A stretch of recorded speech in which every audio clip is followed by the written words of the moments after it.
Fake సర్వేలతోనే బయటపడాలని చూస్తున్నారని చెప్పేసి Congress party ఆరోపిస్తుంది. ఏం చెప్తారు? రేవంత్ రెడ్డి రోడ్ షో చేసిండు, కేటీఆర్ గారు కూడా రోడ్ షో చేసిండ్రు. అక్కడనే స్పష్టంగా కనబడేది ప్రజల్లో ఎవరికి ఎంత మద్దతు ఉందో, ప్రజలు ఎవరిని చూస్తే కేరింతలు ఇస్తున్నారో, ఎవరిని చూస్తే సంతోషంగా స్వాగతిస్తున్నారో మనకు కనబడుతూ ఉంది. ఏ ఇంటికి వెళ్ళినా మేమేదో చెబుదామని ఆతృతతో పోతే మాకే ఎదురు చెప్తున్నారు ప్రజలు. అయ్యా మాకు అంతా తెలుసు, ఇది దోకాబాజీ కాంగ్రెస్, ఇది వాదా చేసుడు దోకా చేసుడు ఇదే పని వీళ్ళకి తప్ప ఎప్పుడు కూడా వీళ్ళు వాదా మీద నిలబడలే, మాట మీద నిలబడలేదు అనే మాట వాళ్ళే చెప్తున్నారు. కేసీఆర్ ఇచ్చిన వాటితో వాళ్ళు ఎట్లెట్లా వాళ్ళ జీవితాల్లో ఉపయోగపడింది కూడా వాళ్ళు మాట చెప్తున్నారు. కేసీఆర్ ఇచ్చిన 6 కిలోల బియ్యం కావచ్చు, ఇంట్లో అందరికి ఇచ్చిన బియ్యం కావచ్చు, 200 నుంచి 2000 చేసిన పెన్షన్ కావచ్చు, షాదీ వరకు కళ్యాణ లక్ష్మి కార్యక్రమాలు కావచ్చు, ప్రతిదీ కూడా కేసీఆర్ ఇచ్చిందే తప్ప మాకు ఇంకో ఎవ్వడు కూడా ఇవ్వలేదు అనే మాట వాళ్ళు చెప్తున్నారు. ఇవాళ జూబ్లీహిల్స్ పేరుకు జూబ్లీహిల్స్ నియోజకవర్గం బయటికి చూడడానికి, కానీ లోపల చూస్తే మొత్తం 90% పైగా స్లమ్స్, పూర్తి వెనుకబడ్డ ప్రాంతాలు. అక్కడ ఏదైనా వెలుగు వచ్చింది అక్కడ ఆ ప్రాంతాలలో కొంత అంటే అది కేవలం కేటీఆర్ గారు మున్సిపల్ మంత్రి అయిన తర్వాతనే మాకు అభివృద్ధి జరిగింది, మాకు రోడ్లు వచ్చినాయి, మాకు నల్లాలు వచ్చినాయి, మాకు నీళ్ళు వచ్చినాయి అని మాట చెప్తున్నారు. కేసీఆర్ గారు ఉండగా ఉచితంగా మాకు నీళ్ళు ఇచ్చిపోయిండు, ఇవాళ నల్ల బిల్లులు వేస్తున్నారు వీళ్ళు, ఒకరొకరు 10,000, 15,000, 20,000 కూడా వచ్చినాయని చెప్తున్నారు. కేసీఆర్ గారు ఉండగా కరెంటు బిల్లులు మాకు తక్కువ ఉండే, ఇలా బాగా ఎక్కువ వస్తున్నాయి అని చెప్తున్నారు. ప్రతి సమస్య వాళ్ళే మాకు వినవిస్తున్నారు. చాలా స్పష్టంగా ఉన్నారు ప్రజలు. ఈ ప్రభుత్వానికి బుద్ధి చెప్పాలి అని చెప్పి, వీళ్ళు చేసిన మోసానికి తగిన మూల్యం చెల్లించుకోవాలి ఇక్కడనే అనే పద్ధతుల్లో కూడా ప్రజలందరూ కూడా సిద్ధంగా ఉన్నారు. ఎట్టి పరిస్థితులలో కూడా బీఆర్ఎస్ను ప్రజలు నెత్తికెత్తుకుంటున్నారు. కేసీఆర్ను గెలిపించి తీరాలని చెప్పి పట్టుదలతో ఉన్నారు. కాంగ్రెస్ చేసేది ఏదైనా రౌడీజం, గుండాయిజం తప్ప ఇంకొకటి లేదు. పోలీసులను అడ్డు పెట్టుకొని ప్రజల్ని భయపెట్టించి, అవతల పార్టీ కార్యకర్తలను భయపెట్టించి బతుకుదాం అనుకుంటున్నారు. కానీ అది సాధ్యం కాదు. ఎన్ని చేసినా గెలుపును ఆపలేరు. ముఖ్యమంత్రి రోడ్ షోలో చెప్పుకుంటూ బీఆర్ఎస్ గెలిస్తే పథకాలు ఆగిపోతాయని చెప్పేసి చాలా బాహాటంగా చెప్తున్న పరిస్థితి. ఏం చెప్తారు మరి? అంటే ఒకవేళ బీఆర్ఎస్ గెలిస్తే పథకాలను ఆగిపోతాయా? వాళ్ళు అయ్యేతరం కూడా కాదు. పథకాలు ఆపడం అనేది పథకాలు ప్రజల హక్కు ఇవ్వాలి. అది మూర్ఖత్వం, అజ్ఞానంతో వస్తున్న మాట.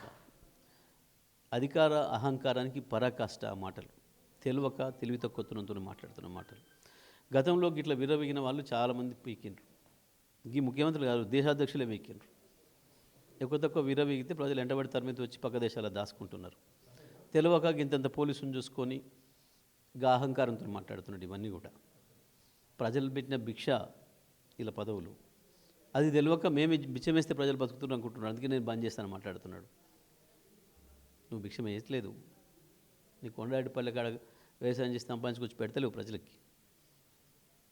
ప్రజలకు అది ఒక హక్కుగా వచ్చింది. వాళ్ళ సమస్యలను గమనించిన నాయకుడు వాళ్ళకి ఇచ్చిన హక్కు అది. ఇవాళ ఆ పథకాలు అనేవి ఆపడం వీళ్ళు అయ్యే తరం కాదు, ఎవరి తరం కూడా కాదు. కొనసాగి తీరుతాయి, అందులో సందేహమే లేదు. జూబ్లీహిల్సే కాదు, ఏ ఎలక్షన్లు వచ్చినా కాంగ్రెస్ను ఓడగొట్టిన కొద్దీ పథకాలు ఇంకా బలంగా పనిచేస్తాయి తప్ప పథకాలు తీయడం ఎవరితో కూడా కాదు. అంటే ముఖ్యమంత్రి వ్యాఖ్యలు ఇట్లా వస్తుంటే కొత్తగా జూబ్లీహిల్స్ ఉప ఎన్నికల సందర్భంగా వచ్చిన మంత్రి పదవి చేపట్టిన అజరుద్దీన్ కూడా బీఆర్ఎస్కి ఓటేస్తే మళ్ళీ నేను జూబ్లీహిల్స్ ముఖం చూడను, జూబ్లీహిల్స్ వైపు రాను అని చెప్పేసి చాలా ఓపెన్గా స్టేట్మెంట్ ఇస్తున్న పరిస్థితి.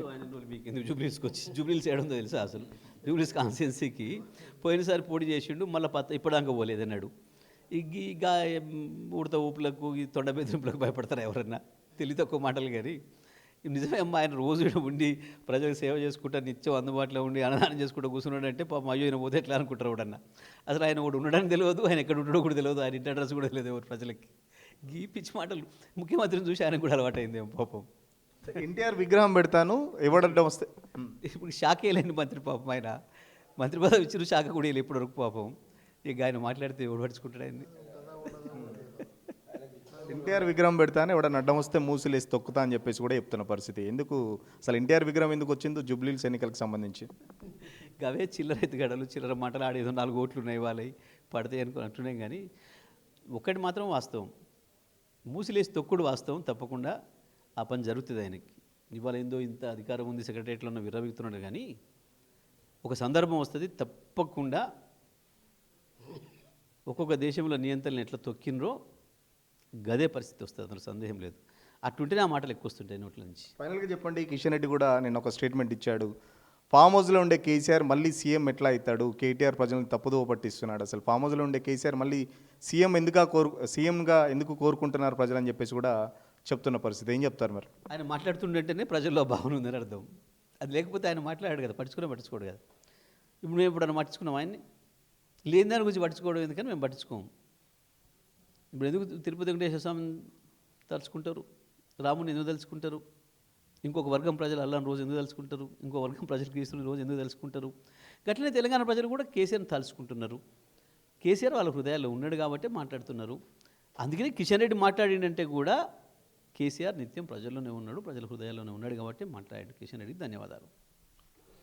ఖచ్చితంగా తెలంగాణ ప్రజల దేవుడు అని చెప్పేసి ఏదైతే వెంకటేశ్వర స్వామిని భక్తులు ఎట్లా తలుచుకుంటారో తెలంగాణ ప్రజలు ఖచ్చితంగా కేసీఆర్ని ప్రతిక్షణం తలుచుకుంటారు. అభివృద్ధికి సంబంధించి కేసీఆర్ని ఎప్పుడు మర్చిపోరని చెప్పేసి చెప్తున్న పరిస్థితి.